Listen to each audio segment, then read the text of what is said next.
नाम संकीर्तनम यस्य सर्वपापः प्रणाशनम प्रणामो दुख शमनस्तम नमामि हरिम परम। इष्टदेव स्वामीनारायण भगवान, श्री राधारमण देव, सिद्धेश्वर महादेव, रणछोड़ त्रिकमराय जी महाराज, परम पूज्यपाद धर्म धुरंधर सनातन 1008 आचार्य श्री राकेश प्रसाद जी महाराज श्री, त्रणय बोर्डना चेरमेन डॉक्टर संतवल्लभ स्वामी वड़ताल, पीपी स्वामी जूनागढ़, धर्मकिशोर स्वामी कोठारी श्री जूनागढ़, स्वामी देव प्रकाश दासजी स्वामी कोठारी श्री वड़ताल, कोठारी स्वामी लक्ष्मीनारायण दासजी स्वामी मुख्य कोठारी श्री गढ़ड़ा, त्रणय धामोना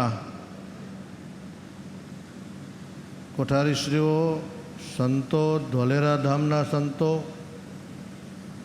वड़ताल गादी में उपस्थित त्रणय बोर्डना सभ्यश्रीओ, आमंत्रित मेहमानों, पूज्य गादीवाला श्री, सर्वे हरिभक्तों, सौने जय स्वामीनारायण। पूज्यपाद आचार्य महाराज श्रीनो षष्ठी पूर्ति महोत्सव જ્યારે ધામધૂમથી ત્રણેય બોર્ડ ઉજવી રહ્યું છે ત્યારે અહીંના અમારા વડીલ પૂજ્યપાદ સદગુરુવર્ય પૂર્વ ચેરમેન કોઠારી સ્વામી શ્રી દેવનંદનદાસજી સ્વામી એમની રાહદારીમાં મહારાષ્ટ્રનો ષષ્ઠી પૂર્તિ ઉત્સવ જ્યારે ઉજવાતો હોય ત્યારે આપણને સૌને હૈયામાં આનંદ હોય જ। અને જૂનાગઢના સંતોને હું કહું કે મને એ ભાનુશાસ્ત્રી સાંભળો ને, હું કહું કે પીપી સ્વામી અમારા ચેરમેન અહીંના બધા એમ કે આ ભોળા ચેરમેન છે, અમારા ચેરમેન છે ને ભોળા છે। એનું એક જ ઉદાહરણ હું દઉં, હું ભોળા જ માનતો હતો, પણ અમારે જ્યારે આ ગ્રુપમાં કોન્ફરન્સ થઈ, સંતવલ્લભ સ્વામીએ બધાને કોન્ફરન્સમાં લીધા, ગઢડા, વડતાલ અને જૂનાગઢ, વાત થઈ ષષ્ઠી પૂર્તિ ઉત્સવ ક્યાં ઉજવવો, તો મેં કીધું આ ગઢડા રાખો, મહારાજનું ઘર છે ને આખા સત્સંગનું ઘર ગણાય। તે પીપી સ્વામી ક્યાંક માર્બલની ખરીદીમાં બજારમાં હતા, તો કે ગઢડા તો અવારનવાર થાય જ છે, અહીં રાખો જૂનાગઢ, કે એટલે અમારે થોડી મીઠી બહેત થઈ।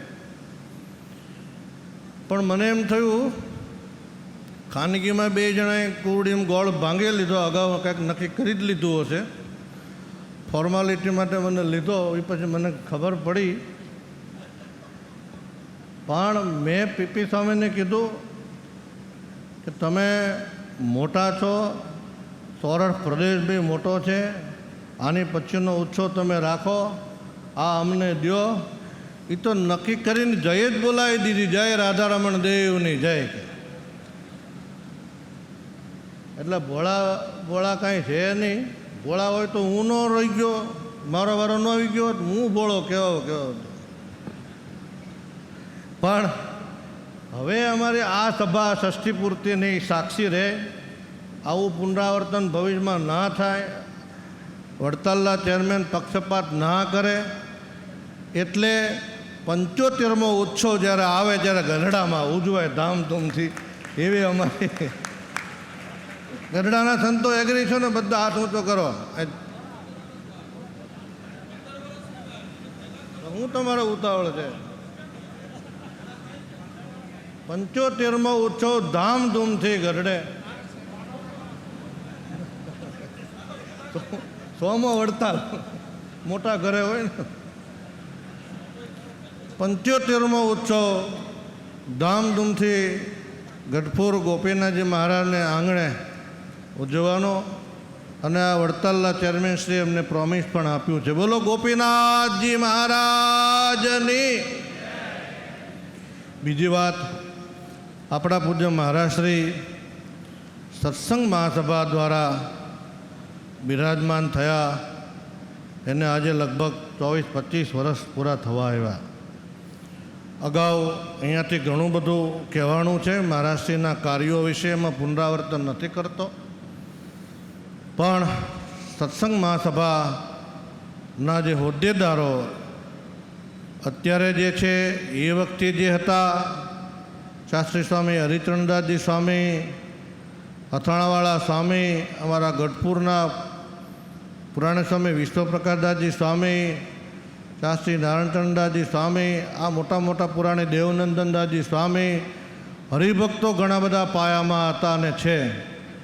પૂજ્ય નવતમ સ્વામીના માર્ગદર્શન નીચે જ્યારે આખું આ મિશન લડાણું, પૂજ્ય જ્ઞાનજીવન સ્વામી, મોટા મોટા સંતો ગઢડાના, વડતાલના, જૂનાગઢના, કોઠારી સ્વામી દેવનંદનદાસજી, જે બધી કાયદાકીય પ્રક્રિયાને જાણનારા પછી બાપુ સ્વામી, મારા ગુરુ ભાનુ સ્વામી, કેપી સ્વામી, આ બધા સંતો, આમાં કોના નામ લઉં ને ન લઉં, અસંખ્ય સંતો, ગુરુકુળ પરિવારના બધા મવડી સંતો, આ બધા સંતોનો આમાં ભોગ અને ભેખ હતો.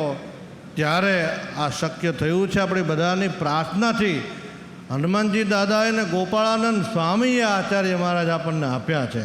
આ વાત ક્યારેય ભૂલવી ના જોઈ. અને આપણને સ્પષ્ટ એના દર્શન થાય છે. આપણે ઘણા બધા આવેગમાં આવીને કહેતા હોય મહારાજશ્રી પહેલાં એ આમ કર્યું ને પહેલાં એ આમ બોલ્યા ને ફલાણા આમ કર્યું, તમારે આમ કહી દેવું છે. મહારાજશ્રી પાસે જીએ જઈ સલાહકાર જ જાય, તમારે આમ કરવું, તમારે તેમ કરવું, ફલાણું કરવું. પણ મહારાષ્ટ્રમાં એક સૌથી મોટો ગુણ મેં જોયો કે એનામાં દ્વેષ નથી. ક્યારેય કોઈના પ્રત્યે એમણે દ્વેષ રાખ્યો નથી. એમનું ભૂંડું બોલનારા, ખરાબ બોલનારા, જાહેરમાં ગાળો દેનારાને પણ મહારાષ્ટ્રીય દ્વેષ ભાવ એના જીવમાં રાખ્યો નથી. રાગ ભાવ રાખ્યો.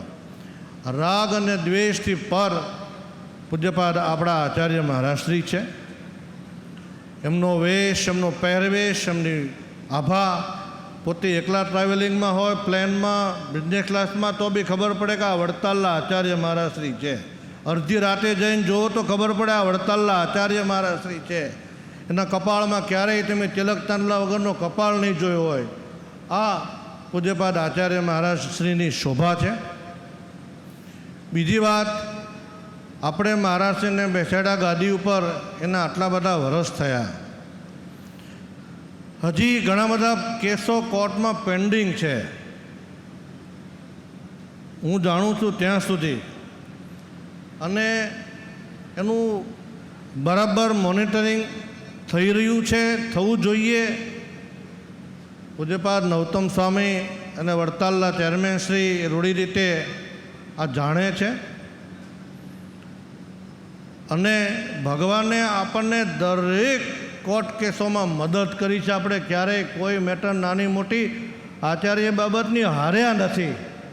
પહેલાં પગથિયાથી લઈ, ટ્રાયલથી લઈને સુપ્રીમ સુધી આપણે સતત ને સતત કાયમ જીતતા રહ્યા છે. આ જય લક્ષ્મીનારાયણ દેવની છે, આ જય રાધારમણ દેવની છે, આ ગોપીનાથજી મહારાજની જય છે. આપણા બધાની ભાવના, આપણા બધાની પ્રાર્થના એ ભગવાને સાંભળી એટલે આપણી સતત ને સતત કાયમ જય રહી છે. આવીને આવો ને આવો જયકારો કાયમ રહે, એમાં આપણે બધા સાથે રહીએ. જે રીતે સંગત છદ્વમ વારે વારે તમે ગાઓ છો ને, એ ભાવનાથી કાયમ જોડાઈ રહીએ. ભગવાનને પ્રાર્થના કરો કે મહારાષ્ટ્રી શતાયુના થાય. નવતમ સ્વામીના શબ્દોમાં કહું તો લાકડીને ટેકે ટેકે મહારાષ્ટ્રી ચાલે ને ત્યાં સુધી મહારાજજી ગાદી ઉપર રહેવું. ઘણી બધી સભામાં એ બોલ્યા છે.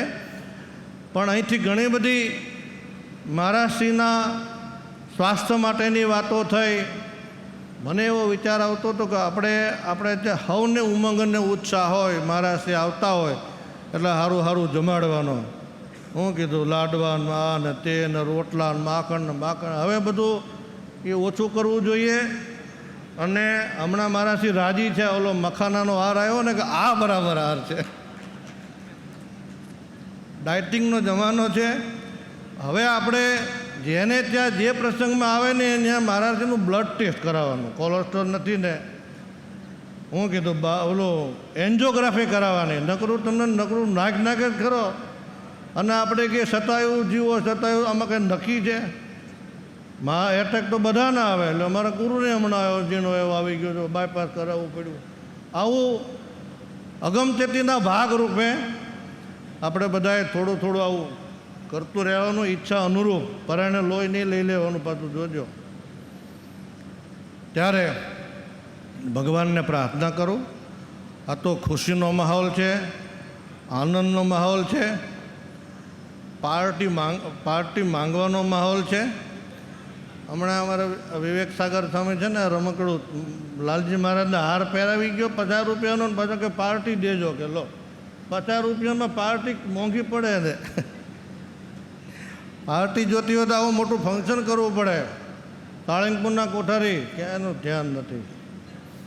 ભગવાનને પ્રાર્થના કરું કે આપણા મહારાજથી સતાયું ન થાય, નિરોગી થાય.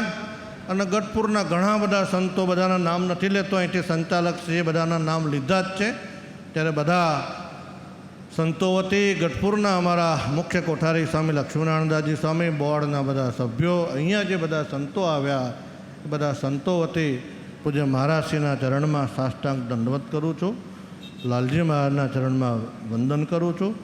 ફરી પૂજ્ય મહારાજશ્રીનું સ્વાસ્થ્ય ભગવાન સારું રાખે એવી પ્રાર્થના સાથે જય સ્વામિનારાયણ.